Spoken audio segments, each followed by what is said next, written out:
Well, good afternoon, everyone, and welcome to St. Clare's, and welcome to the Bay Bells. We are a community ensemble based in the larger Bay Area. What's neat is a lot of you may have heard handbells before. For most of us, it was probably in your church. We are one of three truly community ensembles in the area. Most of them go to different churches, have different walks of life, but we get together to rehearse and present a larger program of music than maybe a lot of churches might be able to. So we get to really use the instruments truly as an instrument, which is a lot of fun. There are 13, I think, members behind you, comprising over 5 octaves of bells. So again, an octave is 8 notes, and every 8 notes it repeats. And each ringer, for the most part, is only responsible for 2 bells. And then up there, sometimes they're responsible for 4, and down there, there's like 5 or 6. But we would love to take you on an adventure this afternoon through texture, timbre, and tintinnabulation. Those are 3, I know, say that 10 times fast, notice my speech got real slow. Those are 3 composition techniques that arrangers and composers use to vary the music that they create. We are an instrumental ensemble, for the most part. And a lot of the music that we will play, you're like, oh, I've heard that on the radio, or oh, I've sung that. We don't have words to go along with it. So the timbre, meaning the different colors that get used, help differentiate where there might be a voice or accompaniment. And of course, texture is just the different layers in the piece, and the fun word tintinnabulation is just the art of ringing. So we will be doing tintinnabulation the entire concert performance long. We're going to open with a beautiful paired composition called Fantasy on Terra Beata, which uses a very, very fun technique which the ringers have started behind me. It's our singing bell technique, harkening back to a more monastic beginning, going all the way back through the centuries. It's paired with the beautiful This Is My Father's World.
I'm a weeper and a crier, so you're just gonna have to bear with me. Music has probably second only to the spoken word and maybe the written word, 'cause they're similar. That somebody can speak and not evoke emotion, and somebody can play music and not evoke emotion, but music can transport you. So, Fantasy on Terra Beata, very early century music, hymn tunes, folk tunes that have been around for generations and found their way into our daily weeks of worship. And some music comes from just the need to survive. And a lot of that absolutely beautiful music that we sing and play today comes out of a dark time in our own history. The next piece, Deep River, is a beautiful spiritual. And I hope that you go through your life with more available joy and more available hope than was available to those during that time period, where this spiritual thought of, when I get to the other side, it will be better. When I get there. On flute, one of your own, Karen Berry, joining us for Deep River. I want to cross over into Jordan.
And sometimes, music just makes you want to dance.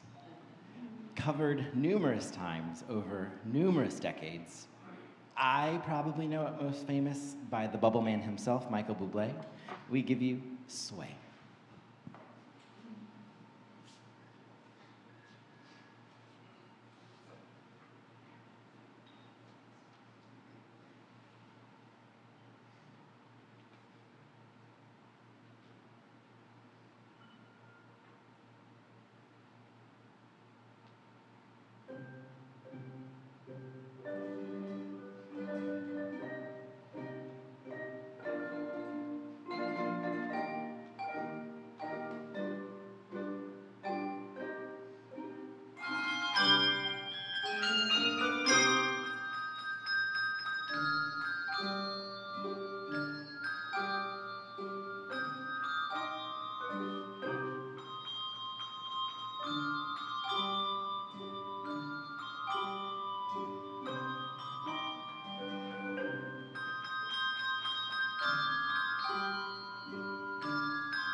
So as you can see, we've got quite a few toys up there with which the composers and arrangers can play with the timbre, the different sounds. We don't have violins and trombones and flutes to give different timbre. So we have the bells, we have the choir chimes, which are those gray and black tubes. We've got the mallets, which add a very percussive sound to them. And then the singing bell sticks, which you saw earlier, which are, they cost a lot of money, but they're literally wood in circles that you like. Capitalism for you. And then a little later on, you'll see us doing some additional techniques that use the bell just to create more of a different texture. But what's really fun is when we're able to go back and forth between the two fluidly, which really, you see them do almost with no hesitation. It's one thing down, one thing up. We're going to stay south of the border. We're going to head further south into Brazil and give you a Brazilian folk song, Cantad al Senhor.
They're going to make a little change, so I have to talk for a hot second.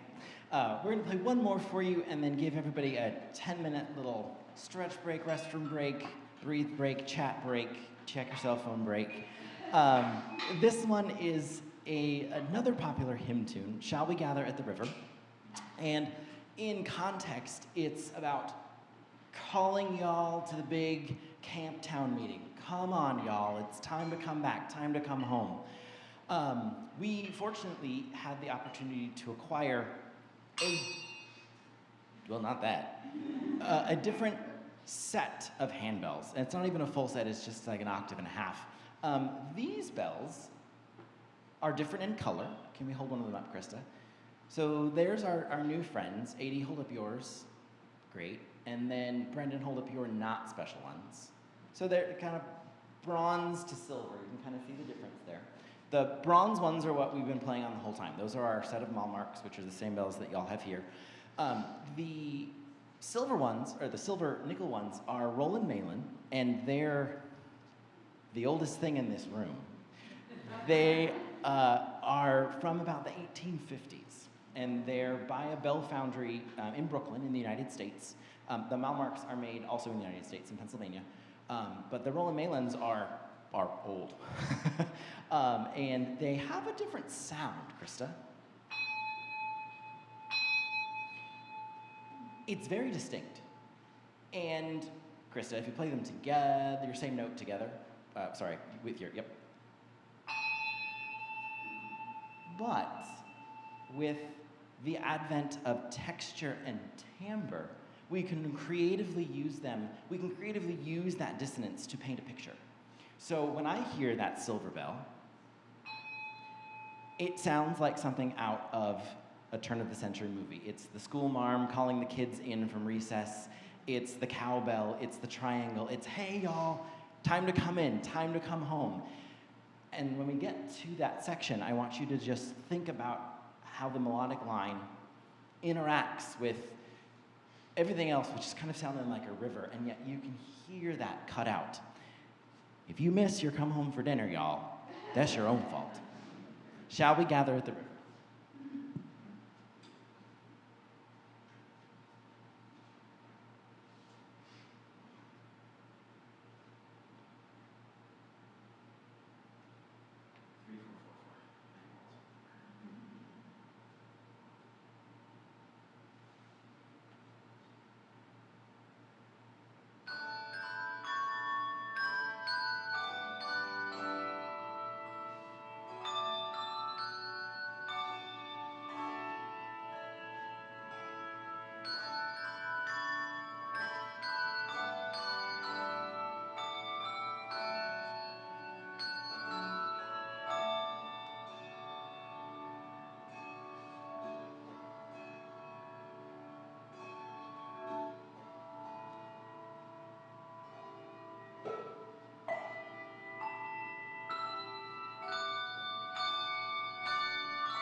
In case you've never been to St. Clare's before, the restrooms are back through that hallway.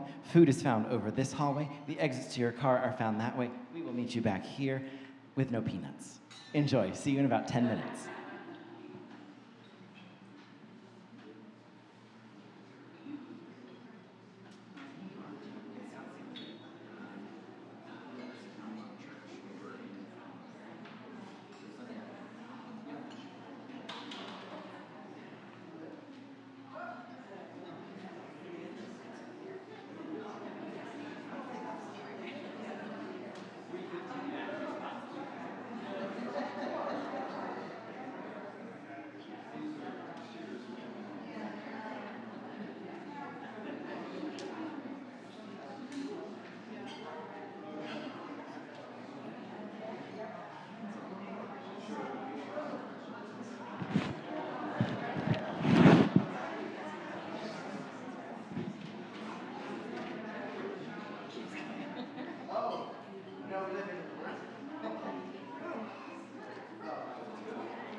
I would have picked different fabrics had it been my choice.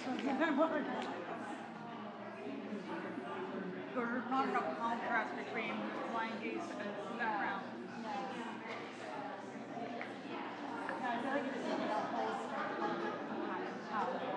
yeah. Flying geese. Well, exactly.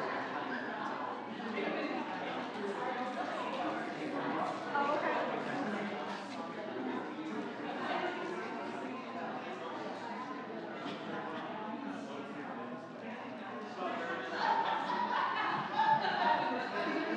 Trouble to do the nice flying geese. You want them to stand out, right? It's funny to watch a guy think about the third piece. That's like, oh Oh. my god, I'm really into this now. It's so funny.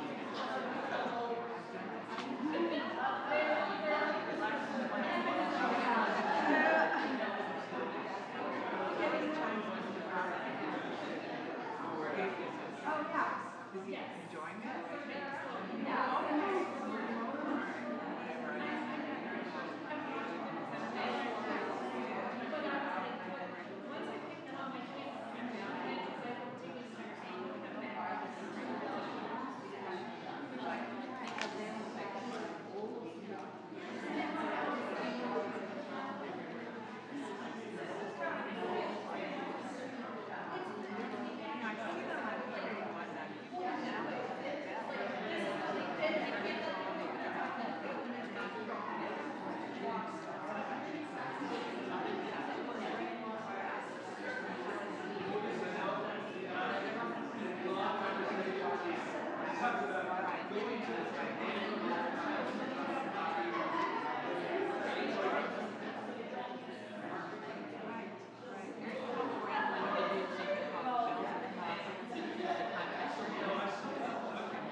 Huh?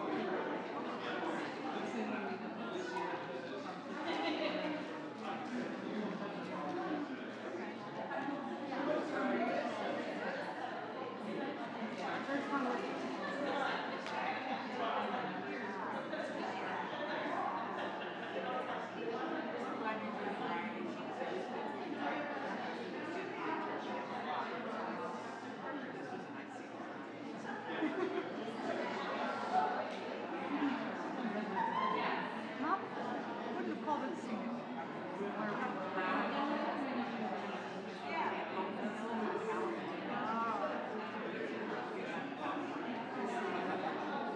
That's true, it's very different.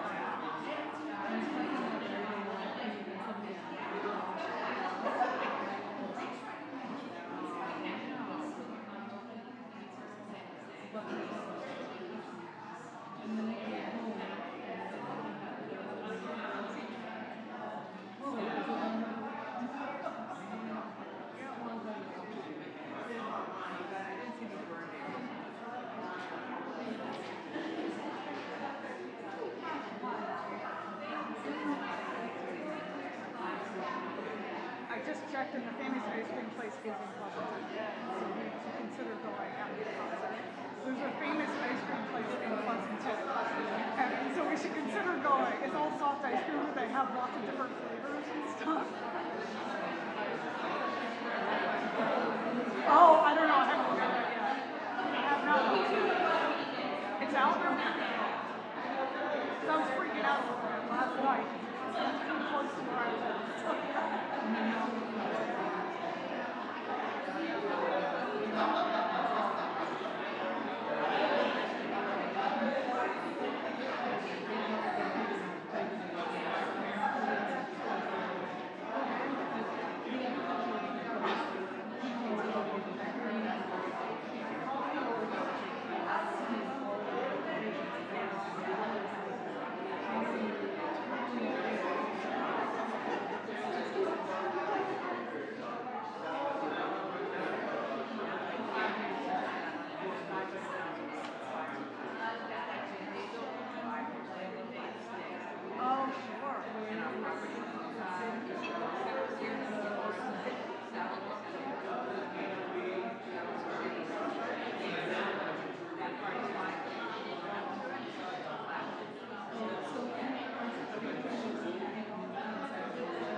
Oh, yeah, yeah. Did they ever rebuild that?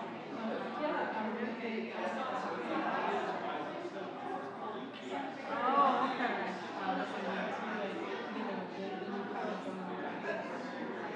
Oh, okay.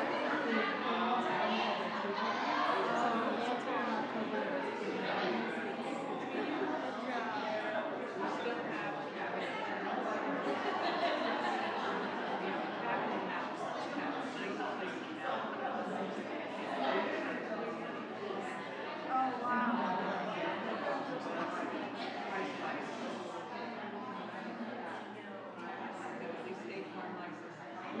Yeah, at least we'll enjoy it. A lot of places aren't. Oh, really?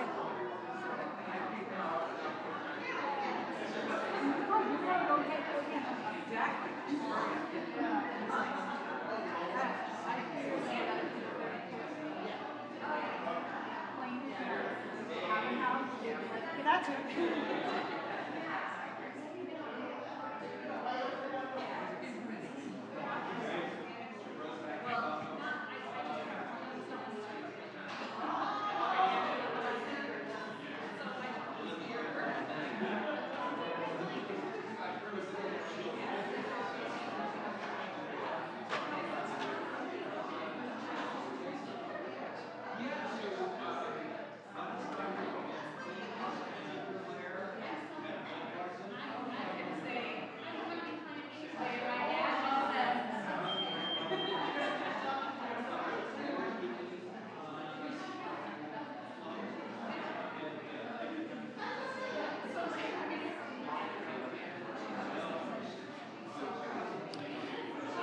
Welcome back, everyone.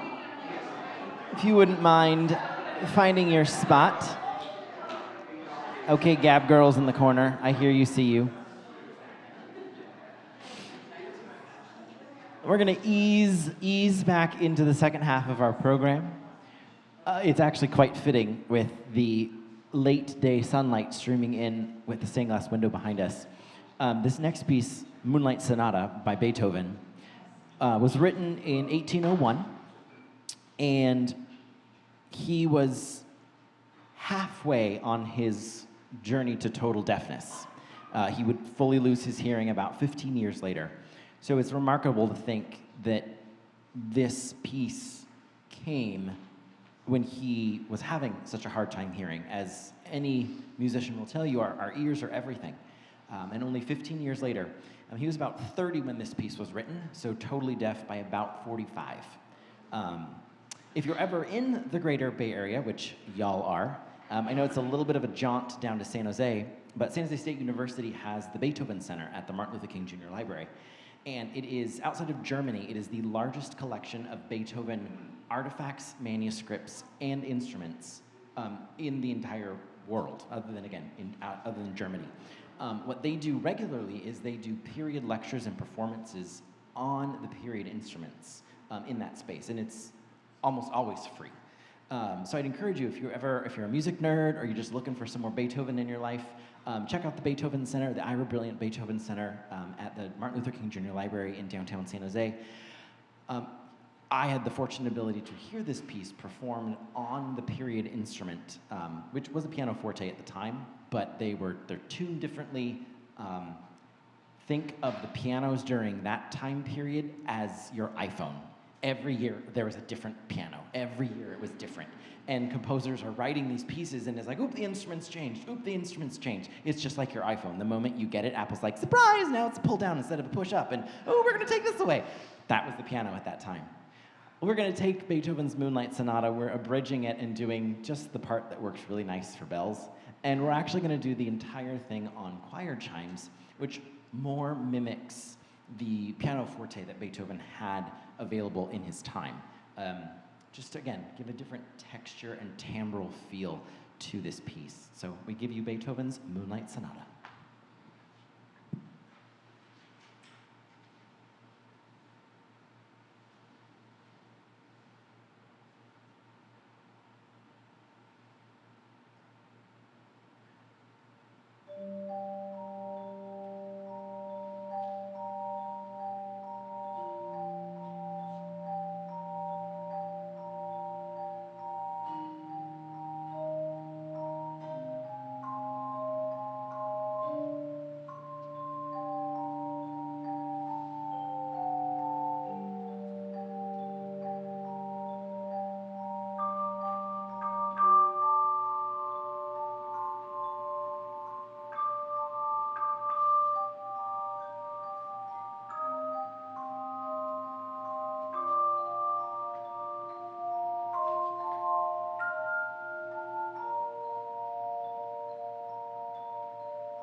Now for a total left turn, we give you the theme song from Super Mario Brothers.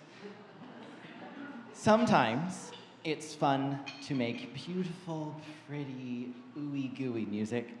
Sometimes it's real fun just to hit the bells. We're gonna do this entire piece with our mallets.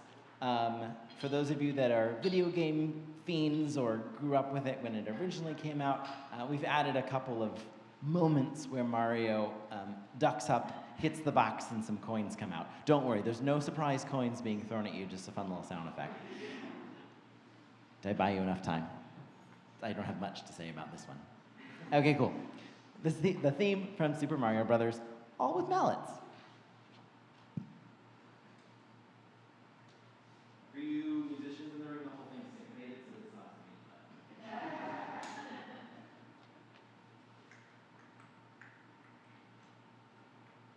One, two, one, two, three.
So fun, and yet so hard.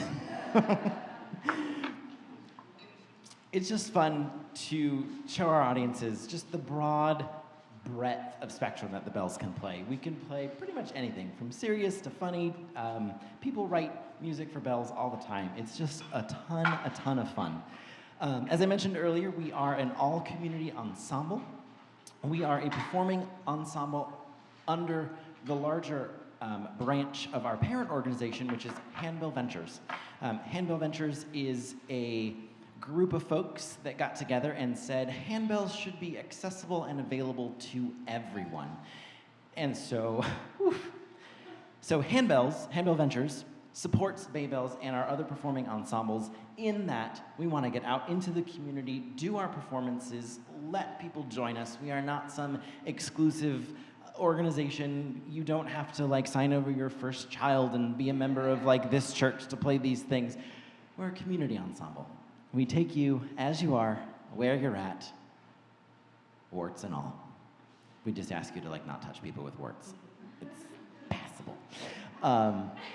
If you have any questions about Handbell Ventures or handbells, we have our treasurer here, Kathy. Thanks for coming all the way out. And filling in for one of our ringers is our president, Pam Grove. So they're happy to chat with you. They're always looking for new and creative ways to get handbells into the community. Again, performing is one way, but if you've got an avenue or something interesting that you might have available, chat with one of those ladies. They would love to at least take the seat and see what happens. Okay, good. We are celebrating our 40th anniversary season. I was not with us the whole time, as I am not 40. Thank you very much. But it is our 40th Rubyversary season. You are actually our very first concert of our 40th anniversary season, so thank you for joining us this afternoon. Again, education is such an important part of who Baybells is and who Handbell Ventures is. So we're going to do one more song for you. We're going to do a Spanish dance, and then we're going to actually pair up with our St. Clare's ringers and do a piece with them, I think. Okay, great. So we're going to be doing Spanish dance, followed by It Is Well, but that's just sort of a slight program change for our afternoon.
So while the St. Clair's ringers are getting into place, we've got there's lots of equipment on the table. We invite you up at the end of our evening to come check it out. You can ask the ringers questions, you can check out the music, you can hold a bell.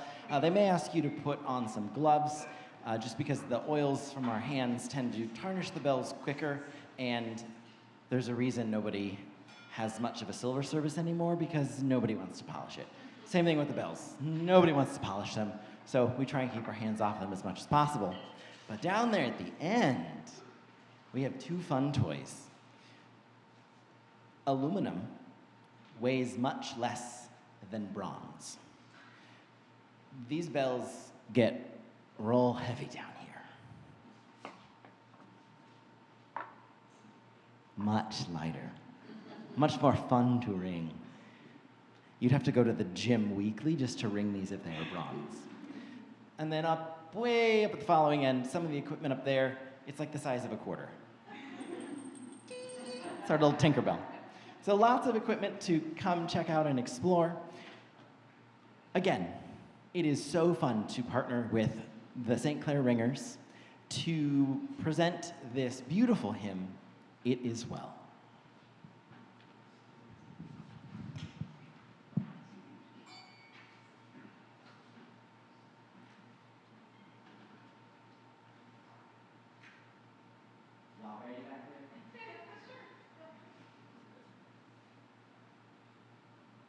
They did our rehearsal mostly well. Are you all right?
it's fun for us to get to play with, excuse me, another handbell ensemble, because unlike, I don't know, a guitar or a bass or, you know, you kind of pick up and play with your friends, it's kind of hard. You've got to have like 8 to 10 other friends that do this strange thing that you do, and then you like need space. Oh, and then you also need access to like $10,000 worth of equipment. Like, we don't get to play with other handbell choirs often.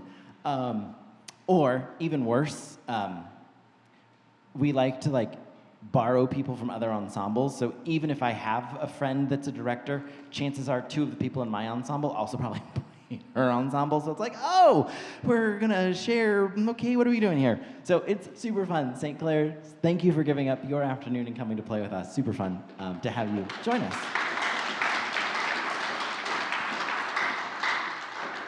Our last piece for this evening is another original composition.